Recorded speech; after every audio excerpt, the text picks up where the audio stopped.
Well, as I told Dennis Zyloff earlier, I'm more nervous than at any 100-miler starting line I've ever stood at, but here goes. I wrote a few notes, and if I try to read them, I'll botch them, so I'll just try to get some hints from them. And first of all, I want to thank the SRA for this honor. I was surprised when I found out. I'm so proud to be listed with all these other runners from tonight and the past inductees, and a lot of them are personal friends, and the rest are people whose careers I followed, newspaper and so forth.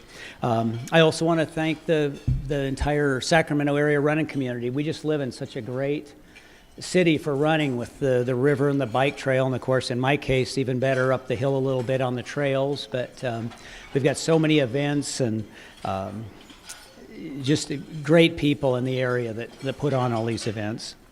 And of course, I need to thank my family who is here with me tonight. They had to put up with my schedule over the years, and you know, if you have to do a run someday, it doesn't always fit with everybody else's schedule. And of course, they've been through plenty of crewing and that sort of thing, which these days takes a lot longer to crew me, 6 or 7 hours longer than it used to.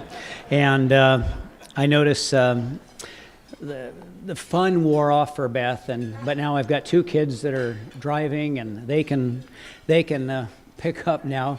I would look at the old videos where she would brag before I got there about getting the great parking spaces. Well, now when I get there, there's nothing close. They're hauling all my junk in for blocks and blocks rather than a few feet. So, but my wife Beth is here, who I, as they mentioned, met at Buffalo Chip's workout back in 1984, and my son Christian's girlfriend Kaylee, my daughter Rachel, who are both runners as well.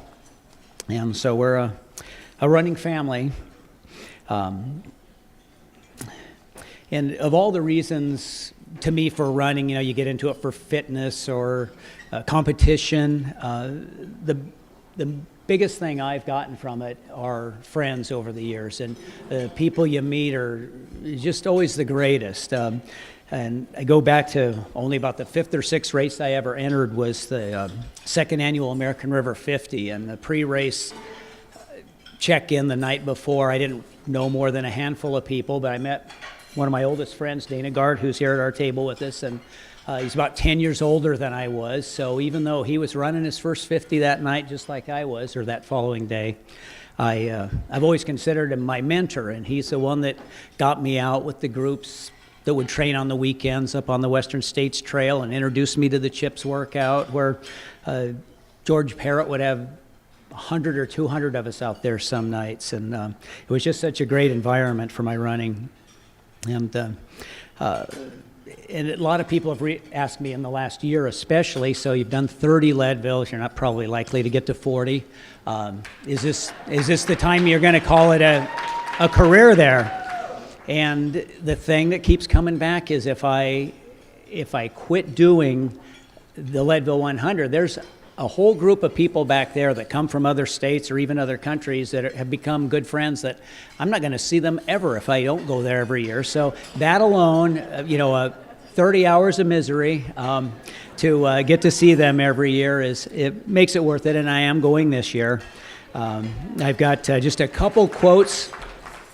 I like one of my Colorado buddies last year at the race, who's finished several times in several consecutive years there. He said, one of my friends came up and asked, how do you guys do this and finish year after year after year when half the field each year doesn't finish at all? And he says, well, we're not necessarily faster, better, stronger runners. We're just willing to outsuffer a lot of the others. And so I thought that was a great quote, and really my favorite all-time ultra running quote is similar in that I've always had the attitude, the worse it gets, kind of the better I like it, just because if it was really easy every time, we wouldn't be doing it. And it was a quote originally, Alfred Bogenhuber's the first one I heard say it, but it was, pain is inevitable, suffering is optional, and it's just all your attitude. And so if I get to Leadville this year and it's hailing for half the day or raining all day like the year Beth did it, then I'm just able to kind of laugh at myself and get through it and 3 days later, I'll be eager for next year for some reason. My memory's really short. So thank you again very much.